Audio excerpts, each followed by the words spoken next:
and I am a PhD research fellow with VACFA at UCT, and I am also the youth chair of the AEN Council of Chairs. And once more, welcome to this interview. So please, can you tell us a little bit more about yourself, your organization, and what is your role? Thanks, Penka. It's very enlightening, and I'm very glad to be here at Evidence 2025 this year. My name is Fabio Bezerra. I'm the DMO director for an NGO called For Africa.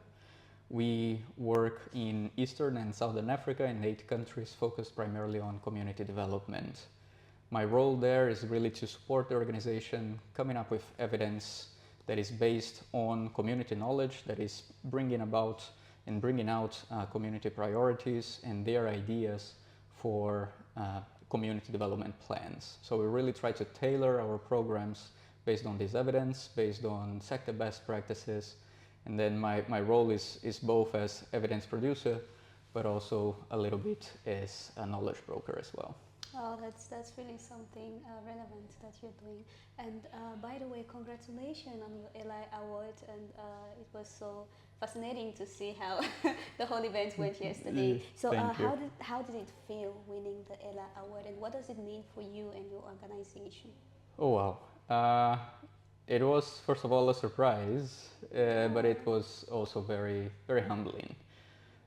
We are really trying to push the boundaries of how an NGO founded, based, focused on Africa is generating evidence and using evidence to that sense, really trying to reimagine what development means at a community level, and to have that recognized in a forum like the African Evidence Network with the African Evidence Leadership Award that is humbling. At the same time, it gives us a boost of energy to really keep pushing, keep trying, and sharing that experience.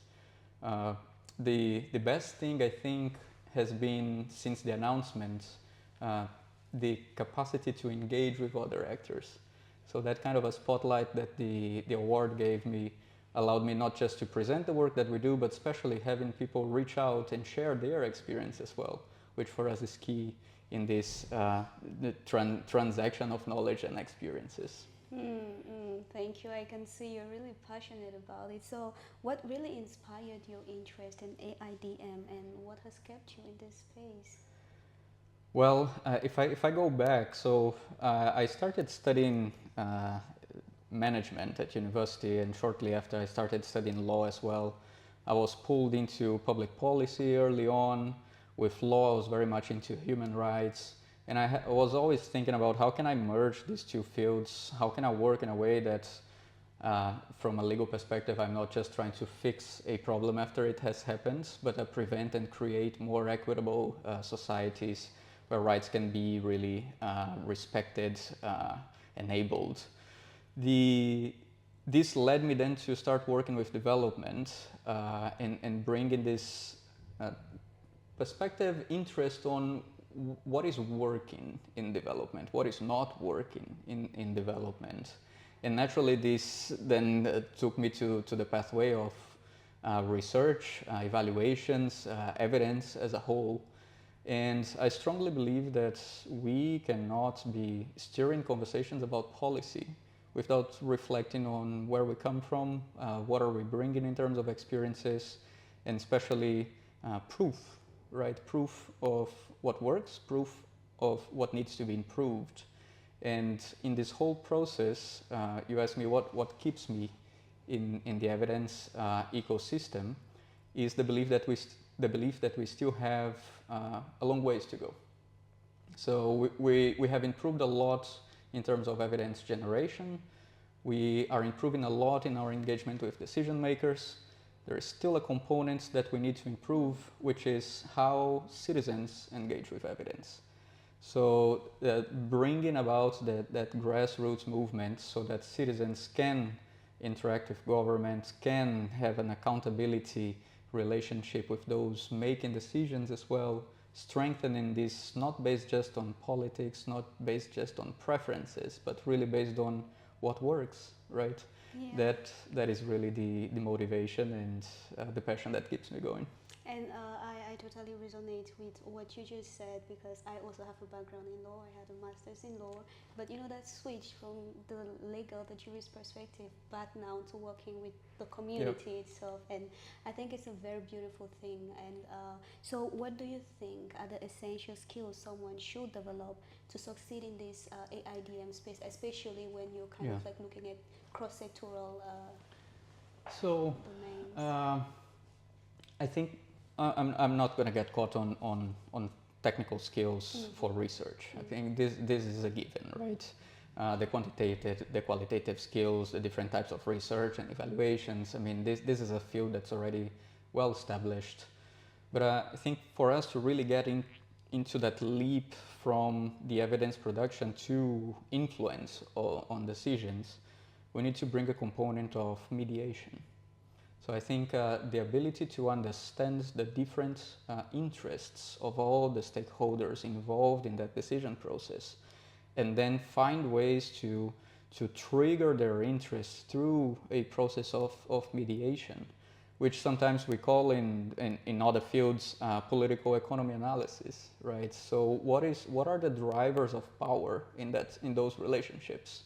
In the end, it's always a struggle for influence, for power decisions. They are inherently related to power, right?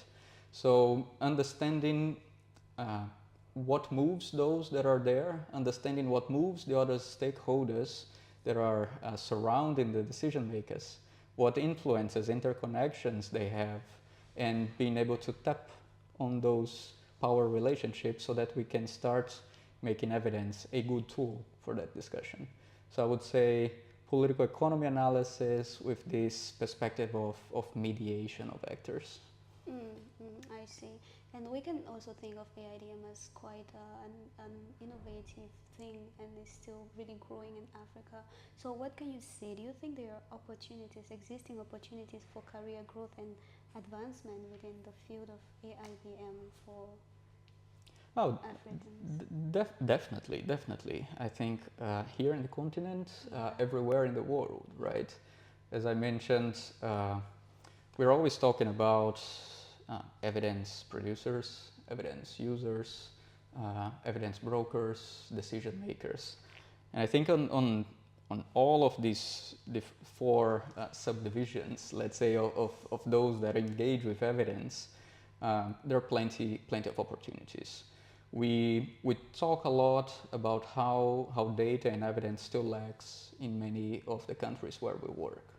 So for sure, people that would like to focus on research, either independent research or research through the national statistic offices, for example, strengthening the public knowledge, the public data available at those countries, definitely a lot of space to grow in there. The brokers, we have many in the conference here, think tanks, but academia as well, those that are embedded in the public institutions, that are converting the knowledge, making it more digestible. Also, we have great champions already, but it's not enough. We have too many actors that are seeking, that are interested in having access to this information. And then I think there is still a lot of work, as I mentioned, that we have to do, tapping into how civil society, how citizens are involved in this. Civil society organized already occupies a space, but I think there is still a lot for us to do with mass communication. Yeah. How are we making evidence appealing? How are we making evidence permeate some of the communication channels we have today with social media, for example? Do we understand, for example, how to break the barrier, the bubble of the algorithm, so that reliable, strong evidence can also reach people, not the things that make engagement through likes, right? Yeah, so there are new fields, and as the world keeps on changing, the pace that it's changing, I think we have to rethink our roles as evidence stakeholders. And as we said this week on a table with the Youth Evidence League, it's not about having a seat at the table. It's not about finding an opportunity sometimes in the structures that exist, but thinking about new tables, how can we create new structures, new places, so more people can come together. Well, thank you so much for this insightful conversation. It was a pleasure having you, Fabio. Likewise, thank you. Thank you, bye.